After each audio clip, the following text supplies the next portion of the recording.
오늘 본문은 빌립보 교인들 중 2명의 여자 성도 문제에 대해서 말을 하면서 바울은 또한 빌립보 교인들에게 주 안에서 기뻐하라고 권면하는 내용입니다.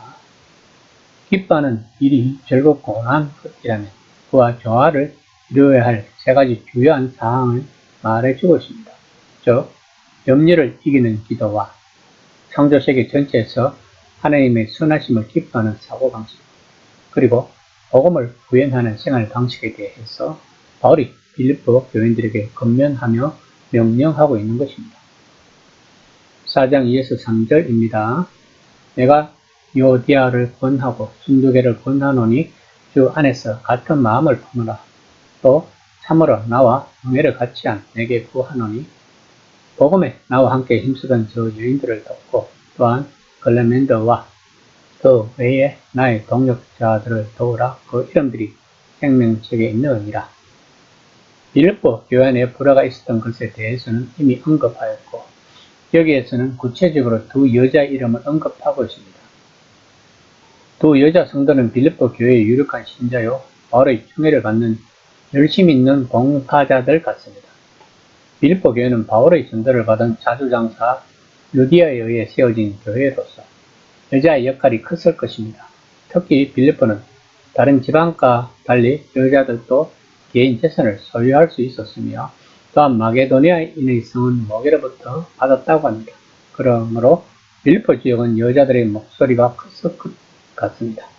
아마도 빌립보 교회는 2 여자 성도로 인해 적지 않은 악 영향을 받았을 것입니다. 본문에서 언급하고 있는 글레멘드는 누구인지는 정확히 알 수 없으며 로마의 유명한 감독 중 같은 이름을 가진 사람은 있다고 합니다. 본문에서 바울이 누구를 향해 2 여자 문제를 해결하라고 이야기하고 있는지는 모릅니다. 바울의 편지를 들고 빌립보로 돌아갈 에바브로디도일 수도 있을 것 같습니다. 그렇다면 여기 적힌 이러한 언급은 그에게 바울의 이름을 행할 권리를 주었을 것입니다. 그러면 바울이 아주 잘 알고 이런 말 아니면 바울이 아주 잘 알았고 이런 말이 전달될 때 교회도 누구인지 아는 특별한 교회 지도자였을 수도 있을 것입니다. 바울은 특정한 문제로 인해 이러한 잠시 회담을 한 뒤 서신의 끝으로 가기 전에 마지막 명령을 합니다. 그것은 주 안에서 기뻐하라 인 것입니다. 4장 45절입니다.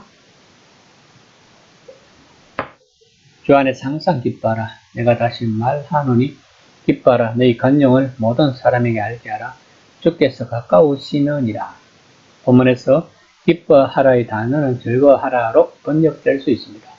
오늘날 이 단어는 내면에서 솟아나 사람들을 행복하게 해주는 기쁨, 그들 안에서 일어나는 무엇을 의미하는 것으로 이해되는 것 같습니다. 그럼 바울 당시의 문화에서 기뻐하고 즐거워할 수 있는 것은 공식 축하 행사를 의미할 것입니다. 에베소, 빌립보, 고린도 등 세계 곳곳에서 자신들의 신과 도시, 특히 새로운 신인 가이사를 축하하기 위해 큰 축제와 경기와 행사를 준비하곤 했을 것입니다. 그것이 그 당시 사람들에게 기뻐하고 즐거워할 수 있는 행위였을 것입니다. 그렇다면 왕이신 예수님을 믿고 예배하는 그리스도인들이 즐거워하는 것은 당연한 것이며 예수님을 주님으로 축하하는 일은 그분을 향한 충성과 순종을 격려하고 강화하는 것일 것입니다. 그와 동시에 바울은 기독교 교회의 공적 이미지에 대해 말합니다. 그 이미지는 간용이라고 말하고 있는 것입니다. 즉 간대하고 은혜로운 공동체여야 한다는 것입니다. 그러면서 바울은 주 안에서 항상 기뻐하려면 염려를 이기는 기도를 하라고 권면합니다. 4에서 6에서 7장입니다. 아무것도 염려하지 말고 다만 모든 일에 기도와 간구로 너희 구할 것을 감사함으로 하나님께 아뢰라. 그리하면 모든 지각이 뛰어난 하나님의 평강이 그리스도 예수 안에서 너희 마음과 생각을 지키시니라. 염려는 고대 이교 세계에서 많은 이들의 생활 방식이었다고 합니다. 그들에게는 신과 여신들이 아주 많았고 그 신들은 사람들이 알지 못하는 해를 끼칠 것이라고 생각하고 있었다고 생각했기 때문에 언제 어디서 어떤 나쁜 일이 일어날지 모른다는 불안감을 가지고 있었다는 것입니다. 바울은 이제 그런 염려에서 벗어나라고 권면하고 있는 것입니다. 그렇다고 그들이 예수 안에서 기뻐하는 삶을 살아가지만 그들에게 고난이 있을 것이며 고통도 있다는 것입니다. 하지만 하나님은 궁극적으로 모든 일을 주관하고 계시며 어떤 주제든 항상 기도를 들으시고 응답하실 것은 믿어야 한다는 것입니다. 오늘날 사람들은 사소한 기도로 하나님을 귀찮게 해서는 안 된다고 말하곤 합니다. 그러나 바울은 본문에서 삶의 모든 영역에 대해 하나님께 구하라고 말하고 있습니다. 즉 우리들에게도 중요한 것이면 하나님께도 중요하다는 것입니다.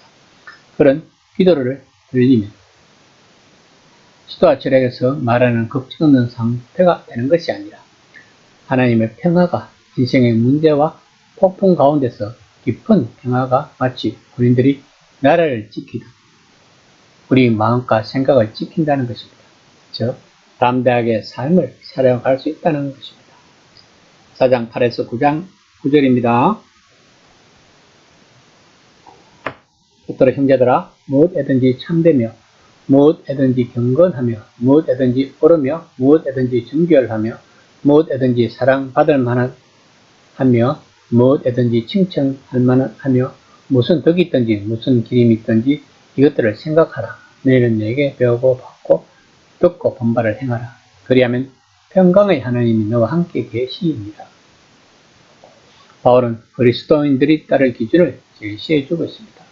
우리는 어떤 일을 할 때 남들이 알아주는지 내게 어떤 이득이 있는지를 먼저 생각하기가 쉽습니다. 이런 이해관계를 생각하지 않고 일하는 사람은 아무도 없을 것입니다. 하지만 그리스도인들은 자기 이익이나 명예보다 먼저 생각해야 할 것이 있습니다. 그것은 바로 본문에 있는 8가지 미덕을 기준으로 생각하는 것입니다. 하나님은 전인격적인 분이라고 합니다. 그것이 바로 본문에서 나오는 하나님의 성품일 것입니다. 하나님은 우리가 거룩하기를 원하십니다. 거룩은 구별되는 것입니다. 즉 세상 사람들과 구별되기를 원하시는 것입니다. 그러면 본문에 나오는 반대되는 것이 세상 사람들의 섭성이라면 만약에 우리 그리스도인들이 이것을 지키지 못한다면 우리는 거듭나지 못했다는 것이 될 수 있다는 것입니다. 이것을 지키게 해줄 수 있는 것이 바로 성령님의 역할인 것입니다.